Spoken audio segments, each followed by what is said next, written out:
Have you ever seen a video of an ant mill? It's this absolutely terrifying thing that happens in nature. Oh, the death spiral. Yeah, the death spiral. So you have these army ants, right? And a group of them get separated from the main party. They lose the pheromone trail. Exactly. They lose the signal. Mm. And they panic. And in that panic, they just start following the ant that's right in front of them. It's a classic feedback loop that's Yeah. just gone completely wrong. Completely. They form this circle, a literal spinning circle of ants. And they will march and march until they literally die of exhaustion. Just following the guy in front of them. Blindly. They're so programmed to follow the system that they can't see they're marching straight into oblivion. It's a perfect, if a little gruesome, metaphor for today's deep dive. Welcome back, everyone, to the Deep Dive. Today we are looking at a really unique piece of writing. It's one that's going to make you ask yourself, are you holding the magnifying glass? Or are you the ant in that spiral? It's a text called Range Error, Behind the Curtain, Chapter 4. And I have to say, this one was a trip. It reads like a sci-fi thriller, but it hits you like a philosophy class taught by some cynical coder. That's a great way to put it. It is a narrative, technically. There are characters. But the story is really just a vehicle for this incredibly intense breakdown of, well, human nature, systems thinking, metaphysics. It's dense. In a good way. So let's set the stage. We've got two main characters here. Right. First, you have Grace. She's our protagonist. She's the seeker. Maybe she represents us, the listener. She is asking all the questions we want to ask. And then you have 87. 87. I love this character. He's so cryptic, so intimidating. He looks at humanity with this mix of pity and just absolute contempt. Yeah, he's not your wise guru on a mountaintop. No. He's more like a burnt-out systems administrator who is just so tired of all the users crashing the server. And he's our guide to this place he calls Mobius. But our mission today isn't just to recap a story. It's to really unpack 87's whole philosophy, this idea that our reality is a testnet, a sandbox, and that humanity has a fatal system error. Which is where it gets really uncomfortable.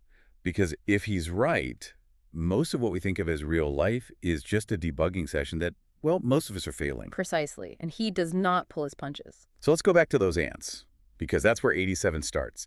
He opens his lecture to Grace by comparing humans to lazy ants. Yeah. It's a bit harsh, right? Calling your student an insect. It is harsh, but he's making a point about systems. He's arguing that our systems, our economies, governments, social groups, they all operate hierarchically. Wow. We depend on a leading node. The person in front of us. Yeah. The influencer, the politician, the boss. Right. We just signal off the person ahead. But the critical flaw, 87 says, is that we are trapped in physical perception. We only see the immediate feedback loop. The pheromones, the social cues, the likes. We don't have the bird's eye view. We lack it entirely. So if that leading node makes a mistake, if they walk off a cliff and start walking in a circle, the entire system just cascades into that error. Everyone just keeps following the signal. So we get the death spiral.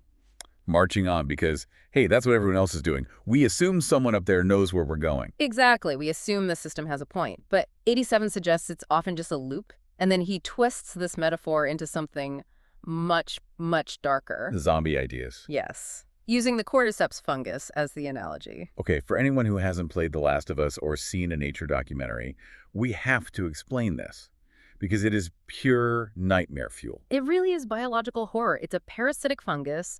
It infects an ant, hijacks its nervous system, and literally takes control of its body. It's a puppet master. Totally. It forces the ant to leave the colony, climb up high on a stalk of grass, and just clamp down with its jaws. Then the fungus it consumes the ant from the inside and erupts out of its head to release spores on the colony below. So it uses the ant's body as a launch pad. And 87 is saying, ideas do this to us. Yes. And this is a core idea in the text. It flips our whole sense of agency. We think we own our ideas. I have an idea. But 87 argues, no, ideas have people. Ideas have people. Yeah. That's unsettling. It sounds like demonic possession. In a way, it is. He says some ideologies, these spirits of ideas, they act just like a virus. They find a weak spot, your fear, your anger, your need to belong, and they latch on. And once they're in, they hollow out the host. What does that even look like, being hollowed out? I mean, it sounds like a horror movie, but I feel like I've actually seen that happen to people. I think we all have. You talk to someone, maybe an old friend, and it feels like they're not really there anymore. You're not talking to a person, you're just interacting with a script. They're just reciting talking points. Yeah, they react with pre-programmed anger, pre-programmed joy, all the nuance is gone. The lights are on, but nobody's home. They've become a vessel. Exactly. 87 says they become a spore release mechanism. Their only purpose is to propagate the infection. So they climb the stalk, maybe it's a social media rant or a tirade at the dinner table, and they burst, releasing words to infect more people. And the really scary part he mentions is that the host protects the infection. Right, that's the immune response. We shield ourselves from anything that contradicts the idea. We attack anyone who questions it. Because admitting you're infected, admitting you've been used, that's just too painful. It's easier to stay hollow. Much easier than facing the parasite. So we have this really bleak picture of humanity, wandering around, infected by thought viruses, marching in circles, totally blind to what's actually going on. It makes it sound like there's no hope. It does if you stay in the spiral. But 87 is pointing all this out to show Grace that there is a way out. But to find it, you have to get that bird's eye view. Which brings us to Mobius. Yeah. This is a huge metaphysical concept in the text. How does he even define it? Mobius is described as a living tapestry. Think of it like the source code of reality. It's the ultimate database. It has all of history, all information, the true cause and effect of everything. In Mobius, he says, all choice is intentional. It's the truth with a capital T. Okay, so if this source of absolute truth is just available, why are we all plugged into it? Why are we all stumbling around in the dark? Grace asks the same thing, and the excuse we all give, the one 87 points to, is information overload. We say if we saw everything, all the pain, all the consequences, it would just fry our circuits. I mean, that feels kind of valid. I get overwhelmed just by my news feed for 10 minutes. If I tapped into the universal consciousness, I feel like I just curl up in a ball. Fair enough. But 87 says that's just a convenient lie. He argues the real reason we avoid Mobius is that we prefer our ignorance. We prefer our perceived freedoms. Perceived freedoms. Like, Yeah. we want to pretend we're free even if we're just marching in that circle. Think about it.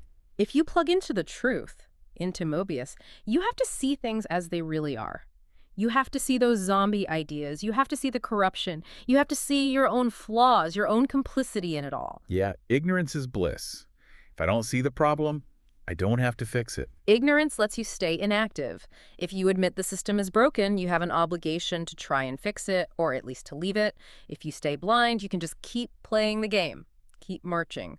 87 calls us blind children in an adult space. Ouch, that's condescending, but I see the point. He says we perceive, less than 5%, yet we arrogantly assume that anything outside our tiny perception just doesn't It's exist. the ultimate confirmation bias. Exactly. Yeah. So Grace, who's trying to be the optimist, she pushes back. She's like, okay, but we can learn. We can use this information for good. Give us access. 87 just shuts her down.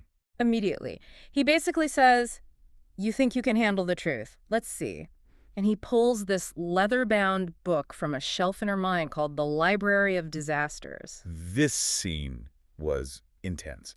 It wasn't just reading a history book. It was like he made her download the raw data of human suffering. It's a highlight reel of our worst failures. Nuclear tests, biological weapons, civil wars, AI used for pure destruction. It's just an onslaught. He even throws weather modification in there, which I found interesting. Like, even when we try to control nature, we screw it up. He's making a point about capacity. He says, an increase in knowledge without the right anchor promotes fear, not freedom. But that's the opposite of everything we're taught. Knowledge is power. Yeah. But look at the evidence. If you give a terrified, immature person a machine gun, are they powerful or are they just dangerous? They're dangerous. Yep. Wildly dangerous. Right.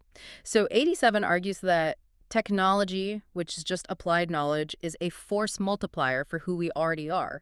If you're greedy and fearful, giving you AI or nuclear weapons doesn't make you wise. It just makes you more efficient at destruction. It increases the reach and damage of the system error. Exactly. The tool is not the problem. It's the user. The leading node is corrupt, so giving it a megaphone just spreads the corruption faster. Okay, so if we're these dangerous toddlers running around with loaded weapons, and history is just a record of us breaking everything, why does the universe even tolerate us? Why hasn't the system just, deleted the file? And now we are getting to the absolute core of this deep dive, the metaphysics. Yeah. Because 87 drops a bombshell about the nature of our reality. He says this world, the one we are in right now, is a test net. Okay, I love this analogy. For anyone not in tech or crypto, we need to break this down because it explains everything.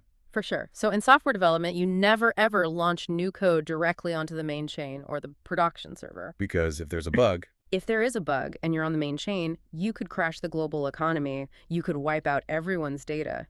The stakes are absolute. so you build a sandbox, Yeah, a parallel version of the network to play in. exactly. You build a test net, you use fake money, fake assets, you let developers go wild. They can break things, hack things, crash things. It doesn't matter because it's isolated. The consequences are buckered. It simulates the main environment, but without the risk. So 87 is saying Earth is the sandbox. We're on the test net. Yes. He says this reality is connected to the main chain, which is the fundamental order, or Mobius, but it's separate, and its whole purpose is to allow individuals, us, to refine our code. To debug ourselves. Yeah. That puts a whole new spin on making mistakes. That's the meaning of life, according to this text. We're here to prove our internal operating system is compatible with that original fundamental order. We're running test scripts on our own souls. Grace asked the obvious question. So is this a simulation? Is my life not real? And 87 gives this brilliant answer. He compares it to a child playing dress-up. When a kid puts on a cape and pretends to be a superhero, is the kid real? Yes, of course the kid is real. Is the room they're in real? Yes. But the context is simulated, the consequences are lowered. He says time and entropy exist here as parameters, as constraints to protect the true reality from us. We're in a cosmic playpen. Entropy. Let's pause there. Because in physics, that's just things falling apart. Disorder. Here, 87 frames it almost like a firewall or a garbage collector in code. It's the force of decline. He says most humans, by default, detach from fundamental order and align with entropy. Why would anyone do that? Why align with destruction? Because it's a shortcut to power. And this is the vital distinction 87 makes between true power and counterfeit power. This explains almost all human conflict. Okay, walk us through it. What's true power? True power is restorative. It creates something from nothing, a kind word, a new idea, healing someone. It's inherent, it's life-giving, it's compatible with the main chain because the main chain is generative, but it's hard. You can't fake it. And counterfeit power. That's manipulation, dominance, destruction. It's the power to tear things down. It feels like power. I mean, if I burn down your house, I've had a huge impact. But 87 calls it a mirage. It's just accelerated entropy. The sugar rush versus the healthy meal. Exactly.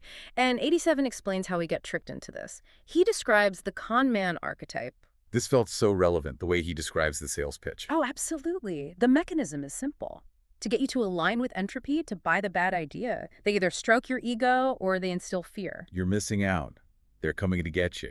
You're not good enough unless you buy this. And the crucial tactic, and I really want everyone listening to hear this part, is the quick close. The quick close. Act now. Limited time offer. Don't think. Just join. Retweet before you verify. They need you to act on impulse because if you paused, if you took a breath and connected to that bigger picture, you'd see the scam. You'd see the spirit of the idea trying to possess you. You'd see the fungus. You'd see the virus. So they rush you. They keep you in the spiral. There's a really poignant moment where Grace makes this personal. It stops being this abstract philosophy, and she thinks about her parents. It's a heartbreaking but necessary realization. She thinks about her mother, specifically. Her mother was a nurturing figure, someone she loved. But Grace realizes her mother inflicted death by 1,000 cuts. That's a heavy phrase. It is. Grace realizes her mom was operating from fear. She wasn't an evil villain. She was another blind child reacting to her own programming, her own zombie ideas.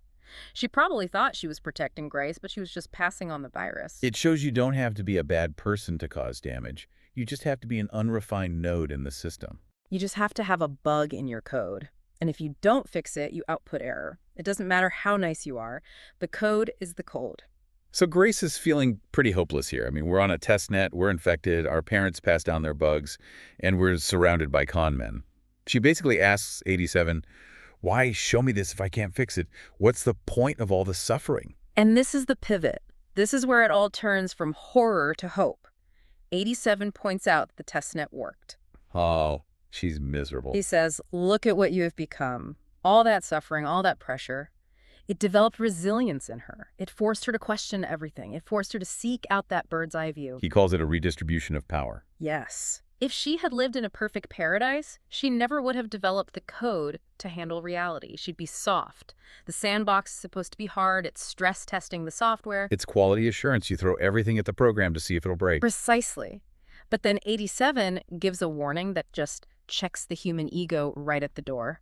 He says, fundamental order does not depend on us. That is a blow to main character syndrome. It's crucial, though. We have the savior complex, I need to save the world, and 87 says, no, you don't. The order exists with or without you. The main chain runs fine. The question isn't, can you save it? It's, are you compatible with it? It's a binary choice. It is. You're either on the side of what is, of creation, life, truth, or you are on the side of entropy. There's no middle ground. You're a feature or you're a bug. And I love Grace's reaction. She just stops whining. She does. The text says her jaw firms up and she asks, when are you going to show me how to use it properly? That's the shift. She stops being a victim and decides to become a power user. She accepts agency. She realizes she has access to that true restorative power, and now she wants to learn the responsibility that comes with it. She wants to clean up her code. She wants to graduate. It's a powerful ending. It implies we're not just ants. We can step out of the line. We can look up. We can access Mobius. We can stop echoing the signal and start generating a new one. So let's bring this home for everyone listening. We've gone through zombie fungus, blockchain metaphysics, the nature of evil. If we strip away the sci-fi, what's the practical takeaway? For me, it's about reframing struggle. If you see your life as a test net, then every hard conversation, every failure, every moment of fear, it isn't just bad luck, it's a test case. It's a ticket in the bug tracking system. Exactly. You aren't just getting through the day, you are actively writing your code. You're proving if you can handle the main chain. When someone cuts you off in traffic, when a project fails at work, when you feel that fear bubbling up, that is the test. And if you react with fear and ego, you're writing buggy code. You're failing the test. But if you react with that restorative power, if you can create or tell the truth or just resist the urge to join the spiral, Then you're refining your code. You're becoming you're compatible. proving you can be trusted with the real thing. And that idea about the con man and the quick close is something I am going to use every single day. It's a great filter, right? When you feel that pressure, that urgency to join a side, to get angry, to buy something, to share the outrage, just stop. Ask yourself, is this a spirit of an idea trying to hollow me out? Am I being used? It requires constant vigilance. Sounds kind of exhausting. It is, but the alternative is being the ant. And nobody wants to be the ant. No. So here is the question we want to leave you with. Okay. It's a challenge from 87, really. If this life truly is a test net designed to vet your soul, would you pass? Is your internal code stable? Or would you be the one to crash the main chain? A terrifying thought, but maybe a necessary one. Absolutely. Look for those system errors, everyone. Debug your code. And thanks for listening to The Deep Dive. See you next time.